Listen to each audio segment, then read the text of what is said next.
जीवन में शिव तत्व प्राप्त करने का ये अधिक मास हमारे जीवन की सार्थकता के लिए, अधिक मास का जो मतलब होता है वो अधिकता से होता है। आपने जो भजन किया, आपने जो कीर्तन किया, आपने जो स्मरण किया, मंत्र जाप किया, दान किया, पुण्य किया, इसका पूरा फल हमें अधिकता में प्राप्त हो। और केवल जैसे पुण्य अधिकता में मिलता है, तो शिव महापुराण की कथा कहती है कि हमने अगर कोई गलत काम किया है, हमने कोई अगर पाप कर्म किया है, हमने अगर कोई गलत विचार लाए हैं, हमने कोई गलत कार्य किया है, तो उसका अगर पुण्य हमारा अधिक होता है तो पाप भी अधिक होता है।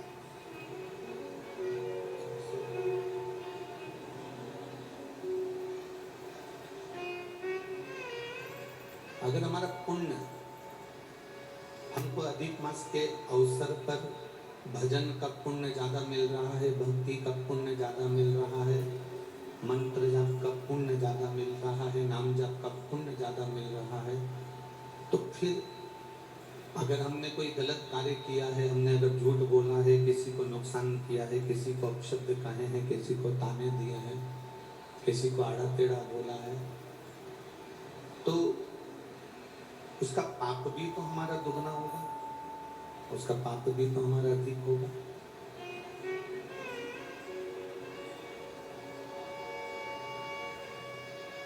इस अधिक मास के अंतर्गत जब पुरुषोत्तम मास हुआ, अधिक मास हुआ, तो इस पुरुषोत्तम मास में, इस अधिक मास में भगवान शिव का भी, भगवान शंकर का भी एक अवतार हुआ।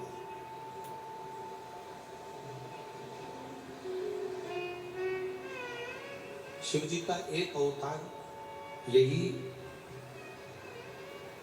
सावन और अधिक के अंतर्गत हुआ। अधिक मास मतलब पुरुषोत्तम, पुरुषोत्तम मास मतलब जिसको लोग मलमास कहते थे, उसको पूछते नहीं थे, उसको सम्मान नहीं करते थे, उसका आदर नहीं करते थे, उसको सत्कार नहीं देते थे। भगवान शिव के कई रूप, भगवान शंकर के कई स्वरूप संपूर्ण विश्व के कल्याण के लिए प्रकट हुए। आखिर दो सावन का, सावन में अधिक मास का इतना महत्व क्यों है?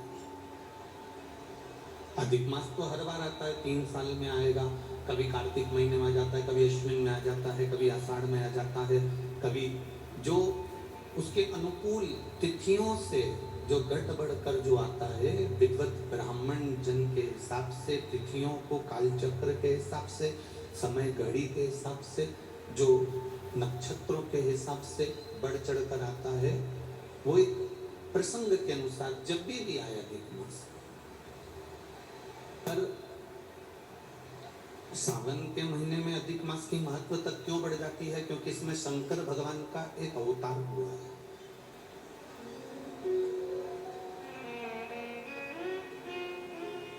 शिव जी का एक स्वरूप, भगवान देवाधिदेव महादेव का एक स्वरूप इस सावन के महीने के अधिक मास के मिलन पर भगवान शंकर का एक स्वरूप प्रकट हुआ। भगवान शंकर का एक स्वरूप जनमानस के कल्याण के लिए प्रकट हुआ। और केवल शिव महापुराण की कथा कहती है कि केवल वो संपूर्ण जनमानस के कल्याण से ही मतलब नहीं है, संपूर्ण देवताओं का भी, विश्व का भी, संसार का भी, जलचर, थलचर, वायुचर, जितने संसार के जीव हैं सबके कल्याण के लिए।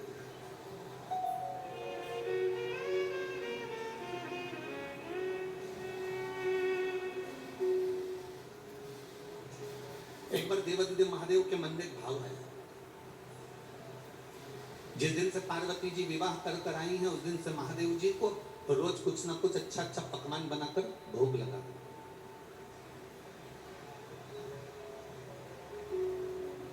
रोज प्रतिदिन कुछ ना कुछ ऐसा बनाती है माँ, शिव जी को भोग लगा देती। आकड़िया की रोटी बनाई, काकड़िया की साग, पर से माता पार्वती जी पावे भोलानाथ मन शिव रटोरे, छोड़ दो कपट मन शिव रटोरे, मन शिव रटोरे, छोड़ दो कपट मन शिव रटोरे।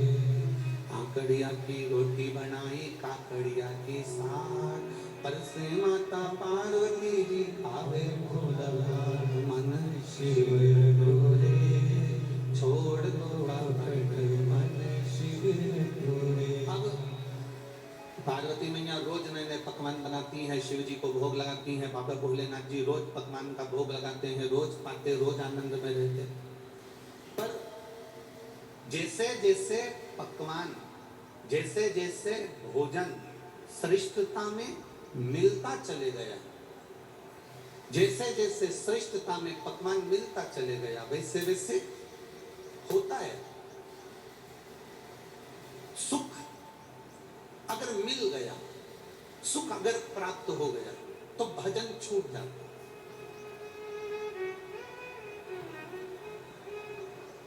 अगर सुख प्राप्त हो गया तो भजन छूट गया, सुख अगर ज्यादा प्राप्त हो गया तो भजन हमारा रह गया। ये सुख का अनुभव, बैठे ये सुख का अनुभव। जब ज्यादा मात्रा में हमें सुख मिल जाता है तो हमारा भजन, हमारा कीर्तन, हमारी भक्ति, हमारा स्मरण ये छूट जाता है। अब दुनिया के लोगों को तो मालूम नहीं है कि सुख होता कैसा। घर में बहू आ गई तो लोगों को लगा कि बहुत अच्छा सुख हमारे घर में आ गया, रोज गरम गरम रोटी देगी, अब जिन जिन की आई है वो सब अपने आप में समझ ले। फिर किसी को मालूम पड़ा कि घर में पोता पोती हो जाएगा तो सुख अच्छा हो जाएगा। जिन जिन के घर में पोता पोती हो गए उनसे पूछ लो। किसी को लगा कि डबल मंजिल का मकान बन जाएगा तो सुख अच्छा हो जाएगा, जिनका डबल मंजिल का मकान बन गया उनसे पूछो।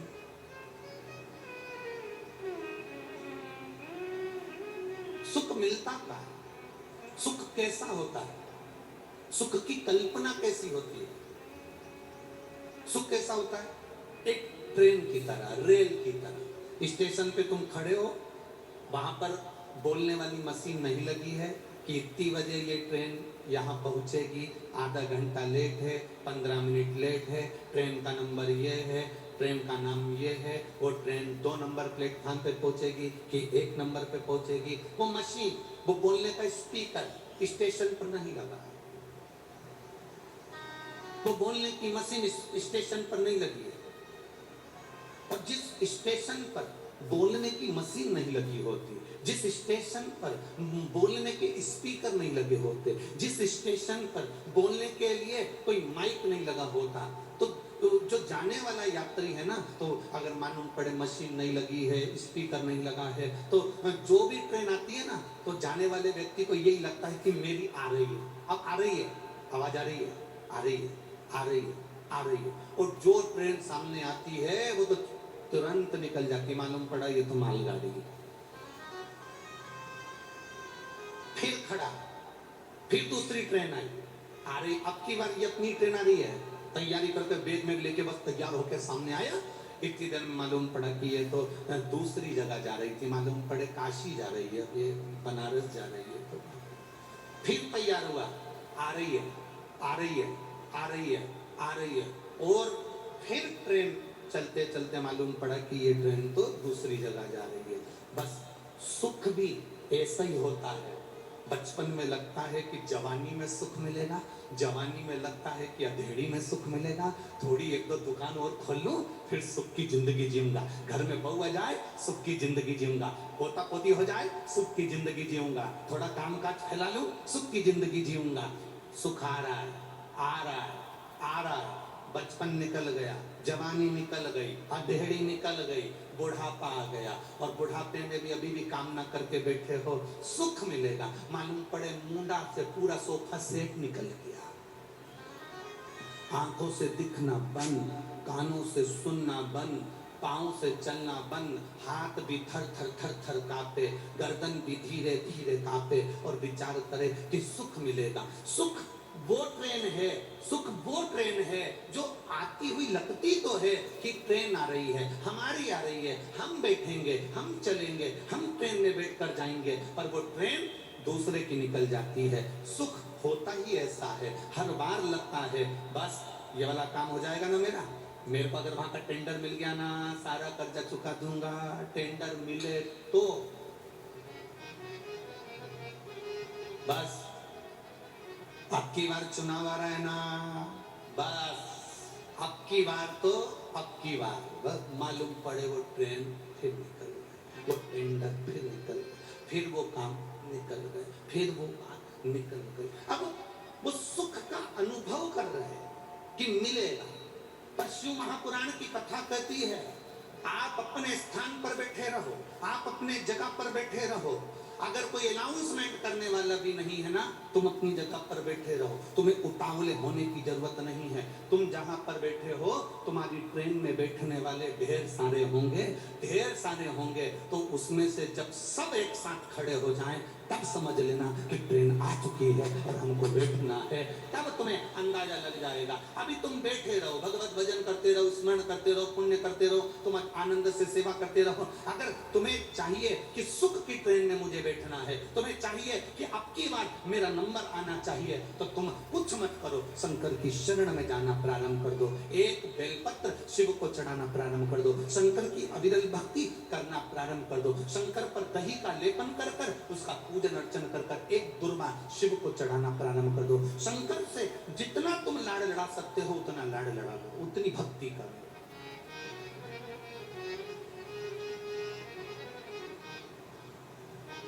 बाबा देवादिदेव महादेव कैलाश पर बैठे हैं, मां जगज्जननी उनके लिए पकवान बनाती है, श्रेष्ठ पकवान शिव जी के सम्मुख में जाते हैं।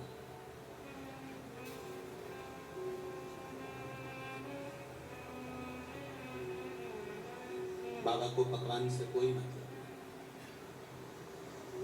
ये घर में जितनी बुजुर्ग माताएं होती हैं ना,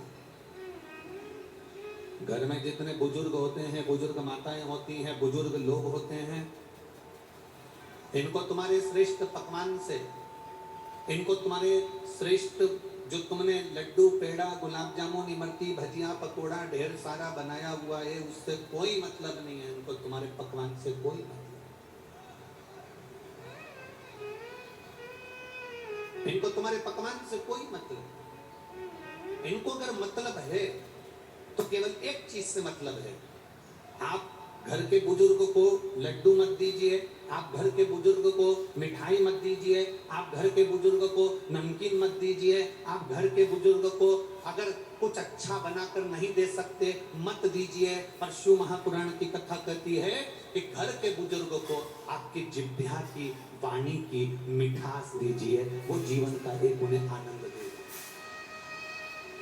आप मत दो उनको लड्डू, मत दो पेड़ा, मत दो उनको सामग्री, पर उनके भीतर जो एक तत्व छुपा है, सम्मान, उनके भीतर एक तत्व छुपा है आदर का, वो आदर का तत्व तो दो। फिर वही बात आ गई, अरे मत बुरे कर्म कर वरना पछताएगा, भगवान की आंखों से तू बच नहीं पाएगा, तू बच नहीं पाएगा। अरे ओ अज्ञानी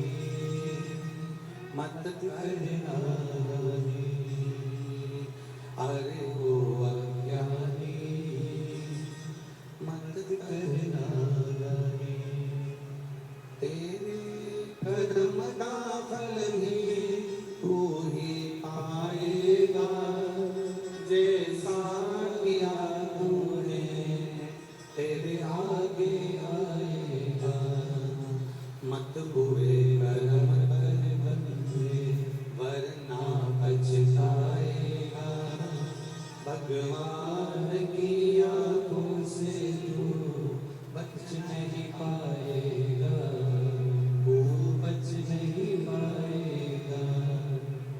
मकान किस किस ने बनाए? अपने अपने मकान में कौन कौन रहता? अपने अपने घर में। किराए के मकान में नहीं, अपने घर में। जम के जरा हाथ तो उठाओ। हाँ, रख लो रख लो।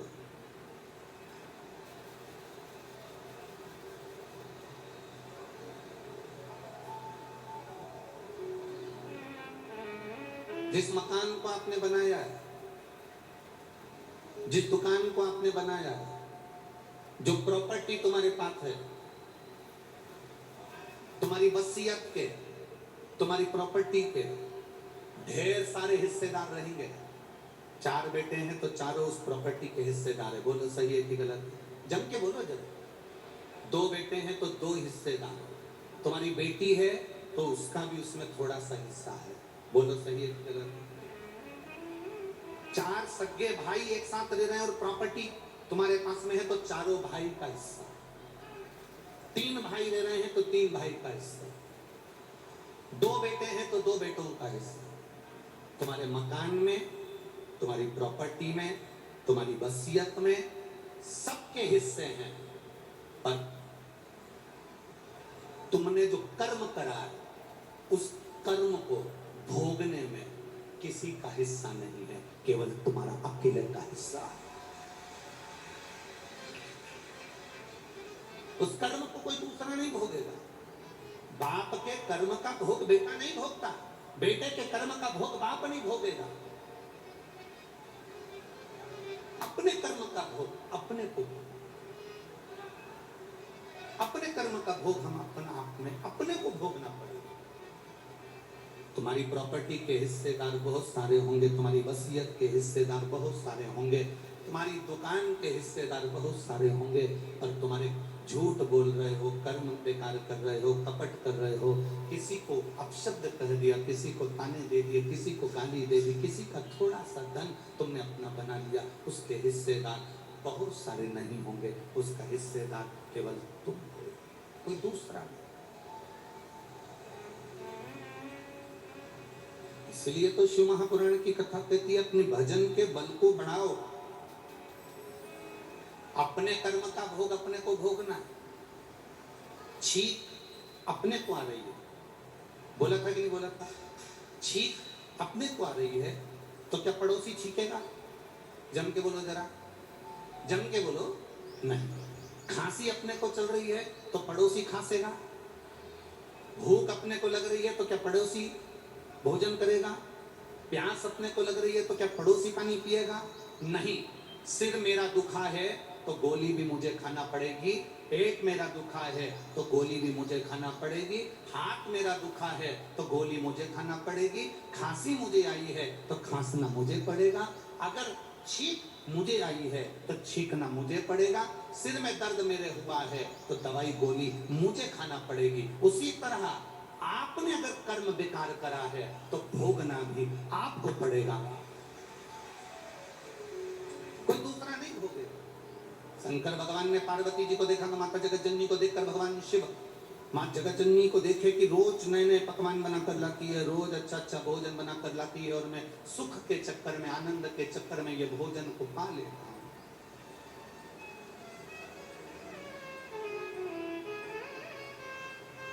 ये सारा सुख के चक्कर में इन्हें भोजन जो मिला है ये कहीं मेरे को तकलीफ ना दे जाए। दवा खाने कौन जाता है? दवा खाने कौन जाता है?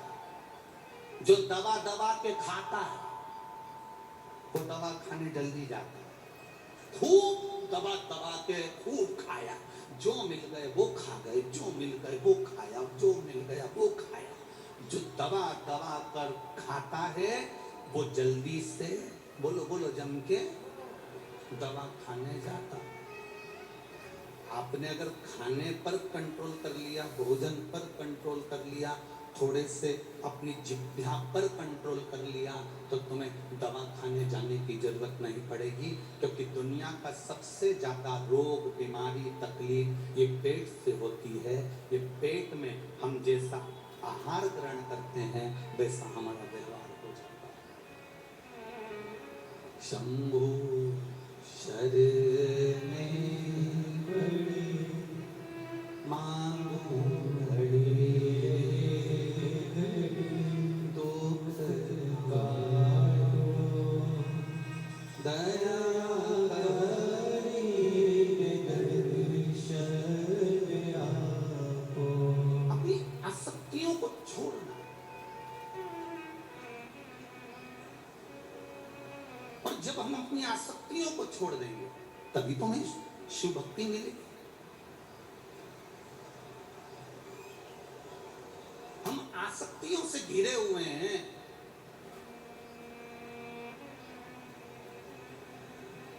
हम आसक्तियों से चारों तरफ से घिरे हुए हैं। शिव जी ने कहा कि अगर मैं पार्वती जी के संग में यहां रह रहा हूं तो मैं भगवान की भक्ति नहीं कर पा रहा हूं। शंकर भगवान अपना स्थान छोड़ दिए।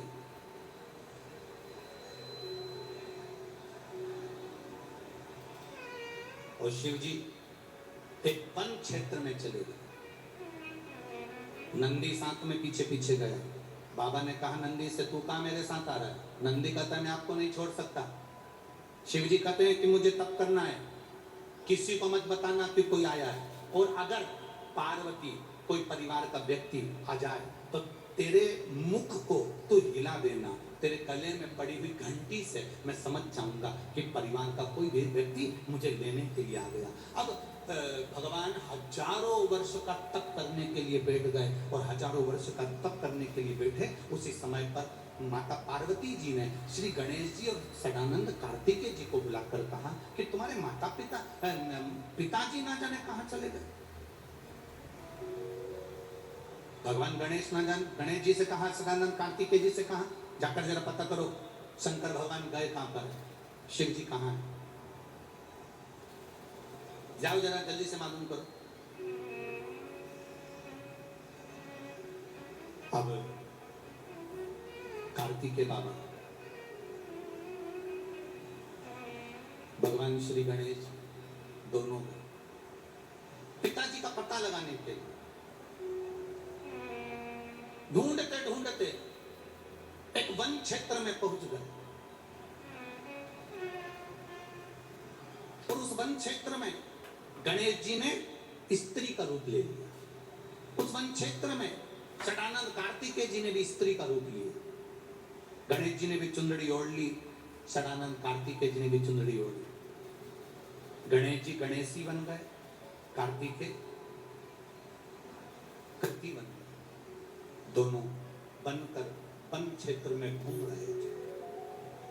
तभी शिव जी के श्वास की गर्जना भगवान गणेश और सदानंद कार्तिकेय को हो, पर होने के बाद दोनों भूल गए कि रास्ता कौन सा है, किस मार्ग से हम आए थे, किस मार्ग से हमको जाना। अब रास्ता भूल गए तो इन्होंने अपनी माता को याद करा। माँ ने विचार करा पार्वती जी ने मेरा गणेश नहीं आया, मेरा सदानंद कार्तिकेय नहीं आया। अब पार्वती जी गणेश को भी ढूंढने जा रही हैं, कार्तिकेय को भी ढूंढने जा रही हैं, और शंकर भगवान को भी ढूंढने जा रही हैं। तो एक वन क्षेत्र में जाने से पहले पार्वती जी ने भिलनी का रूप रख लिया।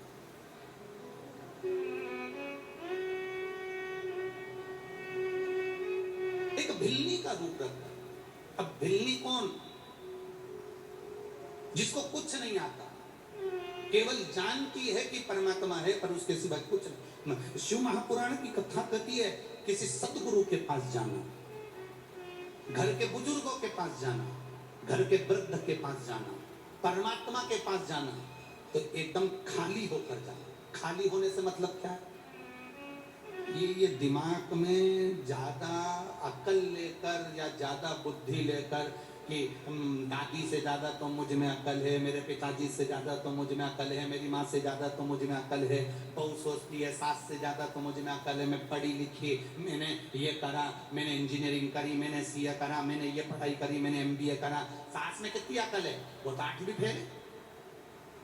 सास भले 8वीं फेल होगी सास भले 5वीं फेल होगी, पर सास रहते रहते रहते रहते परिवार में जो तुम्हारी जितनी उम्र है, सास उतने साल तो दुनिया के धक्के खाकर आई होगी, तो उसमें अकल तुमसे ज्यादा होगी, ये निश्चितता। भले वो 5वीं फेल हो, भले वो 6वीं फेल हो, भले वो 7वीं फेल हो, भले वो 8वीं फेल हो, पर उसकी चित्त वृत्ति में उसने कितना कितना संघर्ष किया। घर के बुजुर्ग ने कितना संघर्ष किया। ये उसके पास में कंपनियों में पूछा जाता है, तुमने कौन सी कंपनी में पहले जॉब करी है,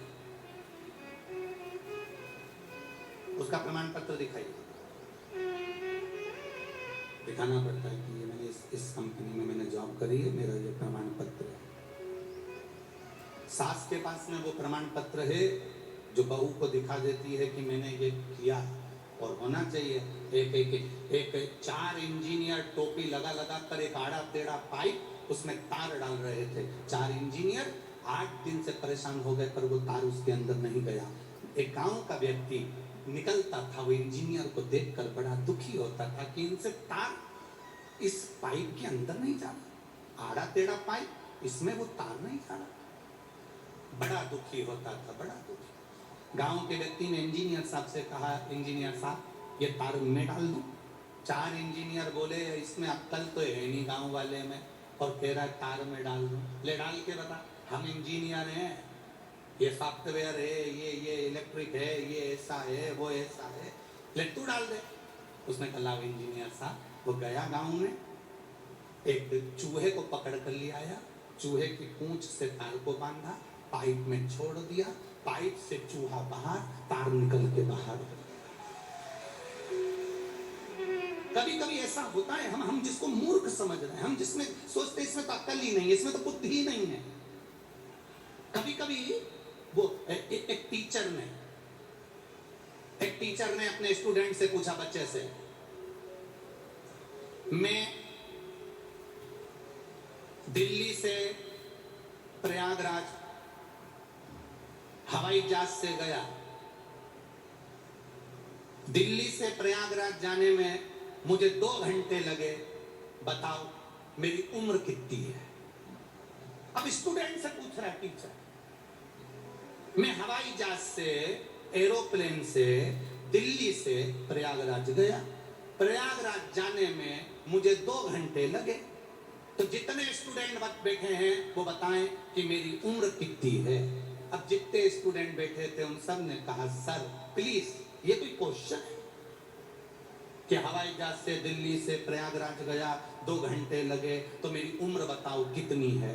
सारे बच्चों ने कहा ये कोई क्वेश्चन नहीं है, ये कोई प्रश्न नहीं। एक स्टूडेंट कोई अच्छे गुरु का चेला होगा, खड़ा हो गया, उसने कहा, सर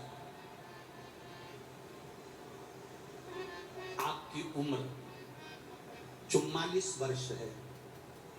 कितने साल? जम के बोलो जरा। 44 वर्ष, 44 ईयर, तुम्हारी उम्र 44 वर्ष है साहब। सब खुश हो गए, गजब, खड़े हो जाओ, आओ इधर जल्दी। गुड, तुमने मेरी उम्र बता दी, पर ये बताओ कि तुम कैसे जान गए कि मेरी उम्र 44 साल है, 44 ईयर है? तुम कैसे जान गए? उसने कहा, बस सर मैं जान गया। नहीं तुम्हें बताना पड़ेगा। नहीं सर, मेरे पास में ऐसा यंत्र है जिससे मैं पहचान गया कि तुम्हारी उम्र 44 साल। नहीं, बताओ तुम कैसे पहचाने कि मेरी उम्र 44 साल है? ये बताना पड़ेगा। नहीं सर मैं नहीं बताऊंगा।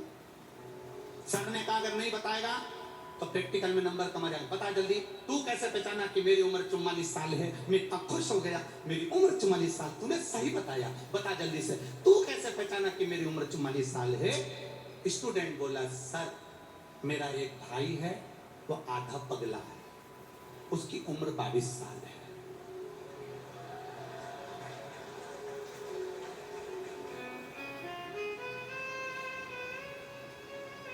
मेरा एक भाई है, वो आधा पगला है, उसकी उम्र कितनी है? 22। तो तुम्हारी कितनी? मतलब तुम पूरे पगले। इसमें उसको अंदाजा है, उसकी चित्तवृत्ति में। हे ढूंढने निकली माता पार्वती, खाली होकर जाइए शिव के पास में। बहुत अहंकारी बनकर नहीं, बहुत अभिमान रखकर नहीं, बहुत धनपति नहीं, बहुत वैभवपति नहीं, शंकर की कथा में जाना, शिव महापुराण की कथा में जाना, भगवान की भक्ति में जाना, तो खाली होकर जाना। और जो शिव के द्वार पर खाली होकर जाता है, गुरु के दरवाजे पर, बड़ों के दरवाजे पर, बड़ों के पास जो एकदम खाली होकर गया, उसको सब मिल गया, सब कुछ।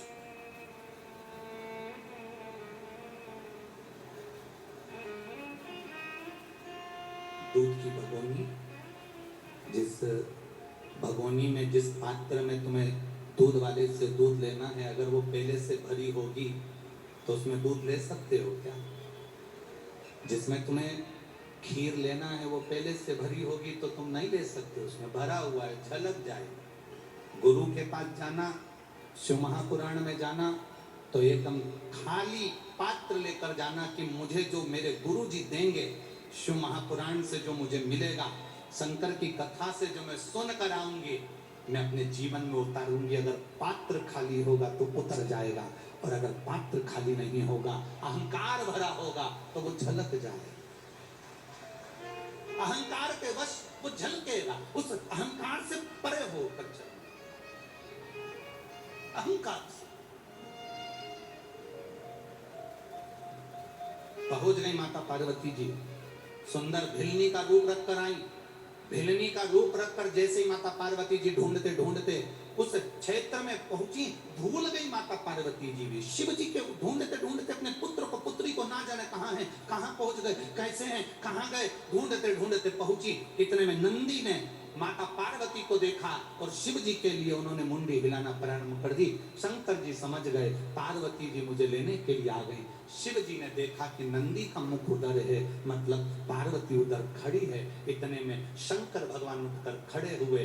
पार्वती, गणेश, कार्तिकेय और गणेश दोनों स्त्री के रूप में आ गए, और पार्वती जी भी वहां भिलनी के रूप में आकर शिव जी का दर्शन करी। शंकर भगवान से कहा, प्रभु जी कृपा करिए, हम यहाँ आकर मार्ग भूल गए, इसलिए निवेदन है हमें सत्य मार्ग की ओर बताएं।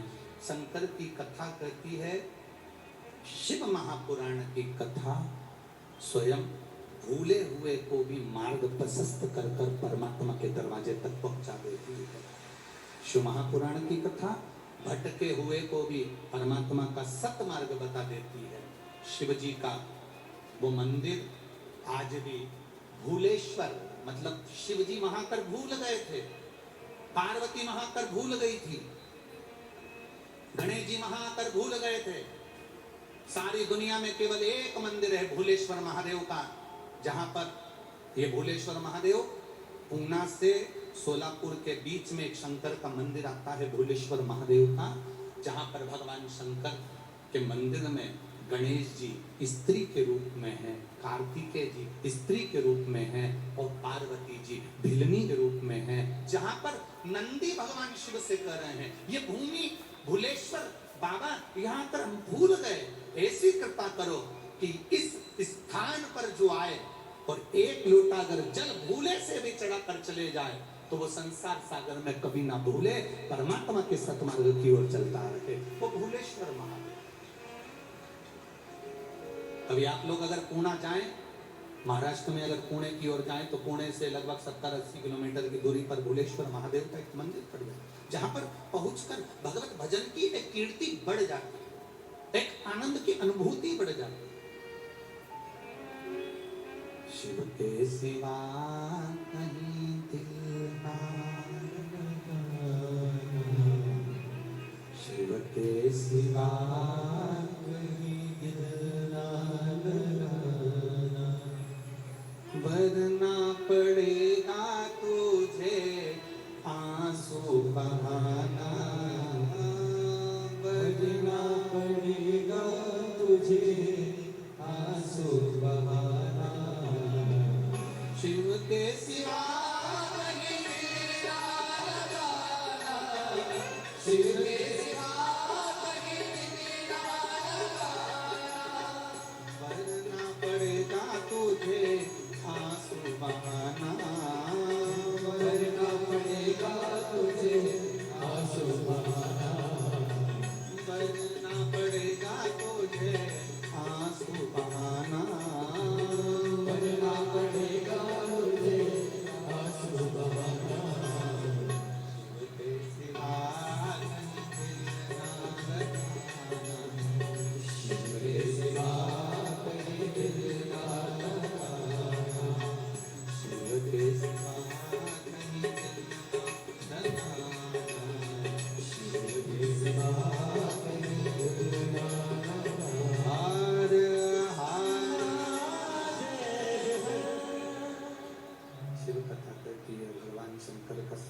कर रहा है, शिव महापुराण की कथा कर रही है। जब प्रहलाद के लिए भगवान नरसिंह का रूप धारण किया,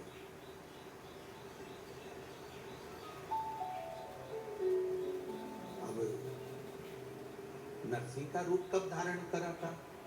क्योंकि हिरण्यकशिपु ने मांगा ही ऐसा था कि ना नीचे मरू, ना ऊपर मरू, ना अंदर मरू, ना बाहर मरू, ना अस्त्र से मरू, ना शस्त्र से मरू, ना दिन में मरू, ना रात में मरू, ना नर से मरू, ना पशु से मरू, ना 12 महीने में मरू, तो एक अधिक कर अधिक मास में मारा।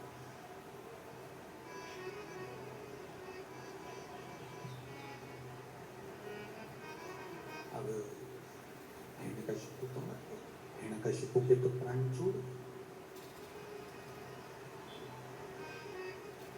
जब हिरण्यकशिपु के प्राण छूट गए, जब हिरण्यकशिपु के प्राण चले गए,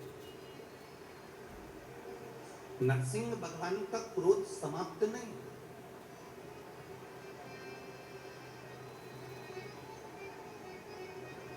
इतना क्रोध नरसिंह जी में था, इतना क्रोध था, इतना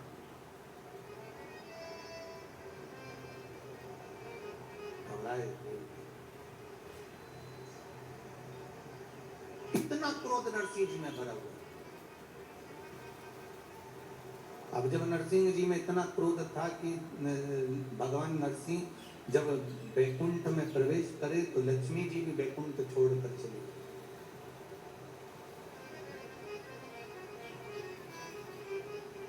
इतना क्रोध नरसिंह जी के अंदर।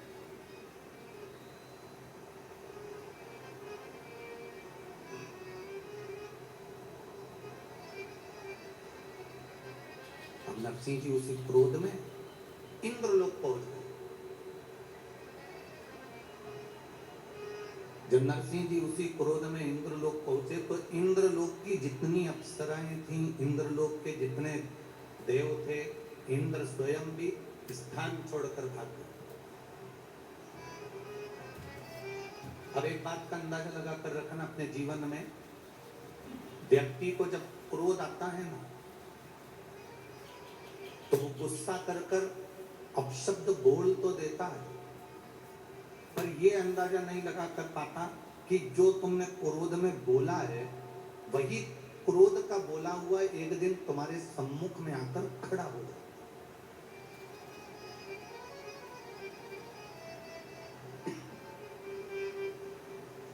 तुम्हारा बोला हुआ एक दिन तुम्हारे सामने ही आ जाता। इसलिए वाणी ऐसी बोलिए जो मन का आपक होए।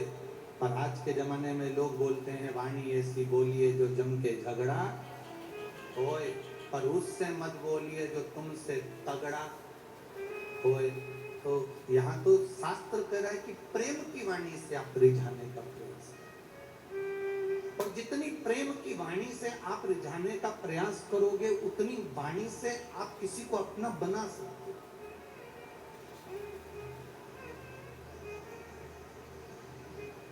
जितना प्रेम परोस सकते हो उतना प्रेम दीजिए। निर्मल मन सो मोहि मोहि चल चित कपट न भावे। भगवान को तुम्हारे प्रेम की भाषा से रिझा सकते हो। जितनी प्रेम की भाषा तुम प्रकट कर सकते हो उतना करिए।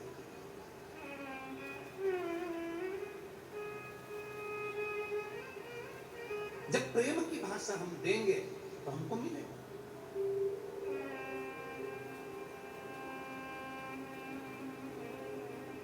नरसिंह भगवान का क्रोध बढ़ गया। इतना क्रोध नरसिंह भगवान का बढ़ा कि वो इंद्र के यहाँ गए तो इंद्र छोड़कर भाग गए। आपके गुस्से के कारण, आपके क्रोध के कारण आपका परिवार त्रस्त हो रहा है। पत्नी क्रोध करती है, बच्चों पर असर आता है, परिवार पर असर आता है। पति क्रोध करता है, परिवार पर, बच्चों पर, पत्नी पर, कुटुंब में असर आता है। शिव महापुराण की कथा तो यहाँ तक कहती है कि आप अगर भोजन का निर्माण कर रहे हो भोजन बना रहे हो तो भोजन भी बनाते समय तुम्हारे चेहरे पर क्रोध नहीं रहना चाहिए। तुम्हारी सास से कुछ भी खटर पटर हुई है, परिवार में कुछ भी झगड़ा वगड़ा हुआ है, पर भोजन बनाते समय तुम्हारे चेहरे पर प्रसन्नता होना चाहिए।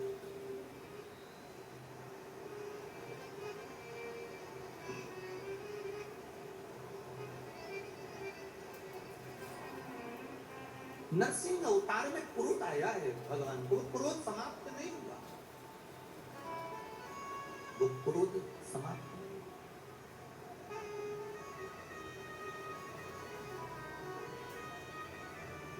क्रम चालू, क्रोध चलते चलते चलते चलते इंद्रदेव के पास, वायुदेव, वरुण देव, गरुण देव, सब सारे देवता इकट्ठे होकर देवाधिदेव महादेव के पास पहुंचे। बाबा बाबा शिव जी की स्तुति, शंकर भगवान की प्रार्थना किसी के दूसरे ने जो बताई वैसी नहीं करना, अपना दिल करे ना वैसे भगवान की प्रार्थना करो। भगवान की प्रार्थना तुम्हारे दिल से होना चाहिए, दिल से। मेरे भोलेनाथ तुम्हारी बनाई हुई स्तुति से प्रसन्न नहीं होते। जिस दिन तुम्हारे दिल में आ जाओ, तुम शंकर जी के मंदिर में जल चढ़ाने के लिए जाओ, उस दिन तुम बाबा से प्रार्थना दिल से भी कर सकती हो। बाबा बाबा ओ भोलेनाथ जी, शंभू, जल चढ़ा चढ़ा के सावन के महीने में ठंड लग रही होगी तेरे को बाबा, बहुत ठंड लग रही है। आज मैं जो दिया लगाऊंगी ना, उसमें हाथ लगाकर तेरे को सेक दूंगी, ठंड नहीं लगेगी। तो भी दिल करा करे। बहुत सारी बेलपत्री पड़ी हो ना, तो बाबा को ढक दो, बाबा ठंड नहीं लगेगी इसलिए मैं ढक रही। कभी कभी गणेश जी और कार्तिक अपना हाथ रख कर दो, बाबा जैसे ये तेरे तो पुत्र है ना, वैसी मैं तेरी बेटी हूँ बाबा, पर बहुत दुखी हूँ बाबा। बाप अपनी बेटी को दुखी देख सकता है क्या बाबा? बाबा बहुत तकलीफ में हूँ, तेरे बेटों की तरह मुझे भी मान लेना बाबा। तेरी बेटी अशोक सुंदरी की तरह मैं भी हूँ ना बाबा, बहुत दुखी हूँ बाबा, तो सुन ना बाबा। तेरा मैंने पशुपति व्रत भी करा था बाबा, पर हो सकता है मुझसे कोई गलती रह गई हो ना, तू मुझसे खुश नहीं, पर पिता है ना तू मेरा, पिता पिता होता है। बेटी चाहे कैसी भी हो ना बाबा, पर पिता कभी अपनी बेटी से नाराज नहीं होता। बाबा आज एक बेलपत्री मैं तुझे चढ़ा कर जा रही हूँ, ये समझना तेरी बेटी अपना हृदय अपना दिल तुझे देकर जा रही है, तू संभाल लेगा बाबा। दिल से कहो उसको, स्तुति दिल से होना चाहिए, दिखावे से शिव के मंदिर कभी मत जाओ। मेरे महाकाल कालाधिपति, मेरे महाकाल बाबा अपने बेटे को भूल गए क्या? मेरे महाकाल बाबा अपनी बेटी को भूल गए क्या? महाकाल बाबा ये बेटा ये बेटी दोनों बाहें पसार कर तुझे बुला रहे हैं, एक बार गले से लगा लेना मेरे महाकाल। आएगा लगा लेगा गले से मेरा महाकाल।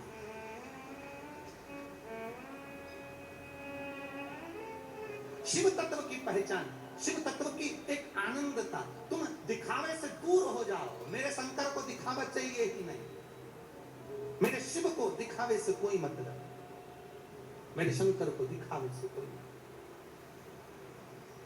मेरे शिव को केवल तुम्हारा विश्वास चाहिए, मेरे शंकर को केवल तुम्हारा भरोसा चाहिए, मेरे शिव को तुम्हारी दृढ़ता चाहिए। परिवार पर भरोसा करोगे वो टूट सकता है, रिश्तेदारों पर भरोसा करोगे वो टूट सकता है, यहाँ तक हम पर भी भरोसा करोगे तो टूट सकता है, पर मेरे भोलेनाथ पर भरोसा करोगे तो कभी नहीं टूटेगा, वो टूटने नहीं देगा। हम जैसे आप हो वैसा ये हमारा मनुष्य शरीर है, जैसे आप हो वैसा ये मानव का ये शरीर है। 2 रोटी आप भी खाते हो, 2 रोटी हम भी खाते हैं।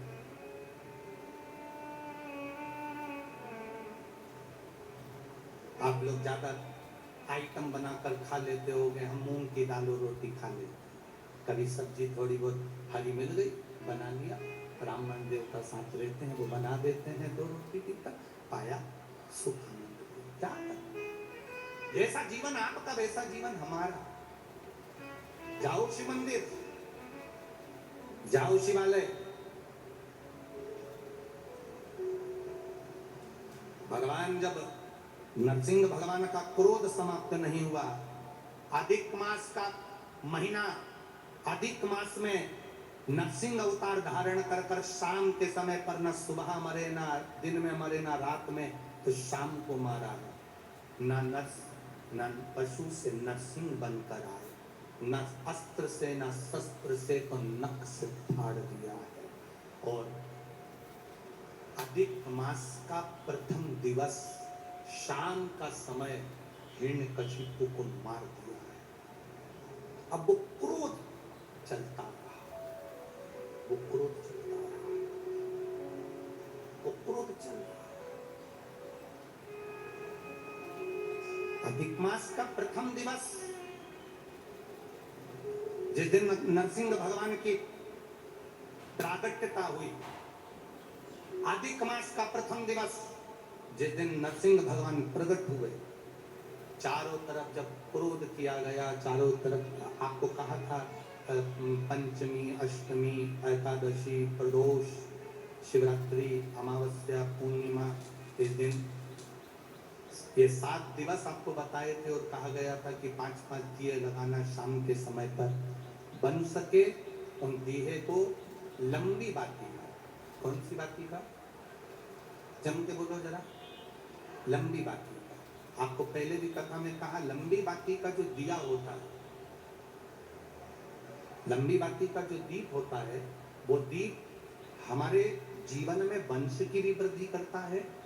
इसलिए हमारे यहाँ पितरों का दिया, देवी जी का दिया, नवरात्रि का दीप, ये सब लंबी बाती के लगते हैं। तो लंबी बाती का जो दीप होता है, वो हमारे यहाँ वंश की भी वृद्धि करता है, लक्ष्मी की भी वृद्धि करता है, सुख समृद्धि। और अगर मान लो भूल से हमारा कहीं पैसा अटक गया और वो व्यापारी नहीं दे रहा, तो लंबी बाती का जो दिया होता है, वो पैसा भी हमारा वापस लौटा कर लाता है। इसलिए लंबी बाती के दीप का स्मरण करें। अब पहला दिन निकल गया, भगवान नरसिंह का प्रागट्य हो गया, भगवान नरसिंह प्रकट हुए, क्रोध कम नहीं हुआ, उनका क्रोध बढ़ गया। जब क्रोध बढ़ता गया, जब उनका क्रोध बढ़ता, सारे देवताओं ने देवादिदेव महादेव से प्रार्थना, भगवान शिव से प्रार्थना, भगवान देवादिदेव महादेव से निवेदन करा, प्रार्थना करी, बाबा ओ बाबा शंकर भगवान देवादिदेव महादेव, मेरे शिव, मेरे उघड़दानी, मेरे त्रिकालदर्शी, मेरे कैलाशी, मेरे अविनाशी। मेरे शिव ने पूछा, क्या बात है, क्या हो गया? प्रभु बात केवल इतनी सी है, आपसे निवेदन केवल इतना। नरसिंह भगवान को क्रोध आना, और नरसिंह भगवान को क्रोध आ रहा है। नरसिंह जी को जब क्रोध आ रहा, तो आपसे केवल प्रार्थना इतनी सी है कि आप नरसिंह जी के उस क्रोध को समाप्त करें। पूरा अधिक मास का महीना पूरा की पूरा निकला, अमावस्या का दिन, श्रावण का मिलन, आपको कहा था वो दिन बड़ा महत्व का होता है। सुनी थी कथा? कौन से फूल को चढ़ाने का बोला है? कनेर का पुष्प। कितने लोटे जल? 2 लोटे जल। और बड़ा खास दिन है वो दिन, आप रूप में खास मनाए, वो दिन अपने आप में एक खास दिन माना गया। कारण क्यों खास है उसमें? फिर निवेदन करेंगे, अधिक मास तो कार्तिक में भी आ जाएगा, अधिक मास तो आषाढ़ में भी आ जाएगा, अधिक मास तो कुंवार में भी आ जाएगा, अधिक मास तो कोई से भी महीने में, तिथि नक्षत्र घड़ी पल के हिसाब से आ जाएगा।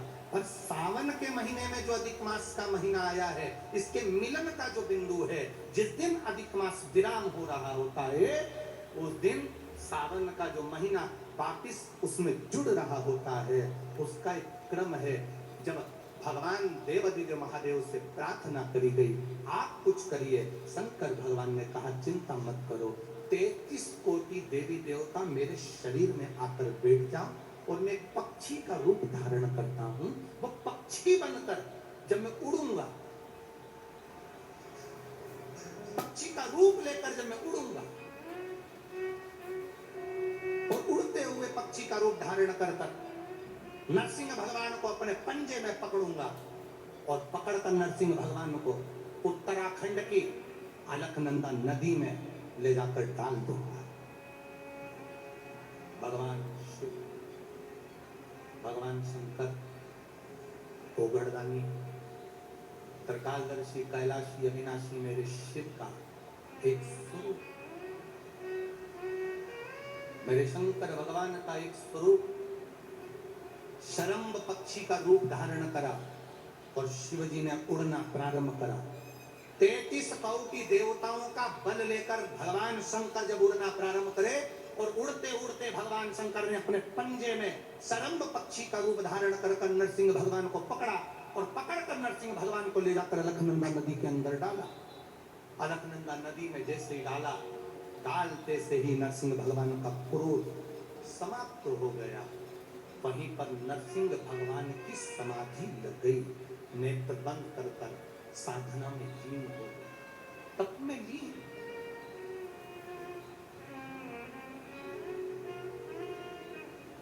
और नरसिंह भगवान की तप साधना, नरसिंह भगवान की समाधि, नरसिंह भगवान की तप साधना में लग गई।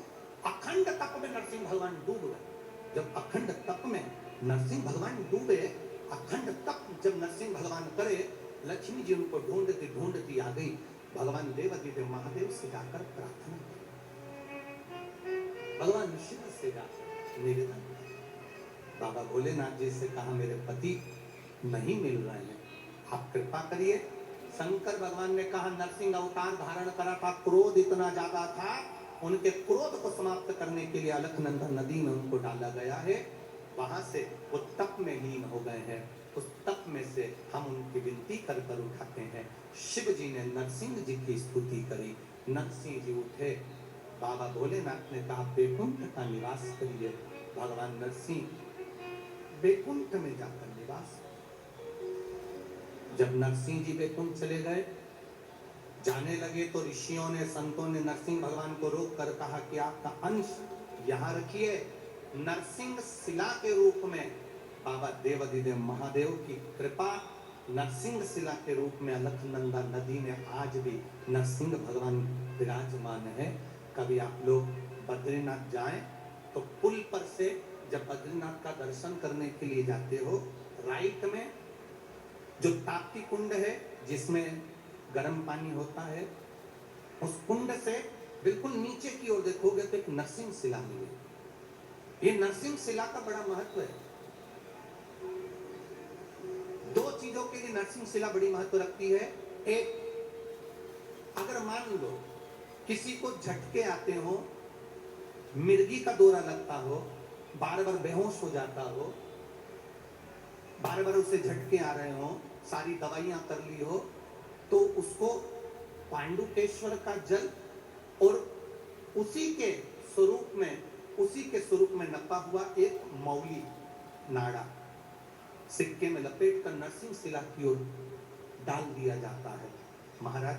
उसके बाद उसको झटके आना बंद हो जाते हैं, उसको फिट आना बंद हो जाता है। नरसिंह शिला का इतना भगवान शिव का अधिक मास की अमावस्या समापन और सावन का महीने का लगना, ये भगवान शंकर के श्रम्भेश्वर रूप का प्रागट्य है। भगवान शिव का एक स्वरूप श्रम्भेश्वर महादेव के रूप में प्रकट हो जाता है। भगवान देवादिदेव महादेव का आनंद स्वरूप वहां पर रहता है। इसलिए आप सबसे निवेदन है, प्रयास करना, 33 मालपुओं का दान शंकर भगवान के सुंदर अधिक मास के महीने में अवश्य करें। जब अमावस्या अधिक मास की पूरा महीना पूर्ण हो, अमावस्या है, तब भगवान शिव की आराधना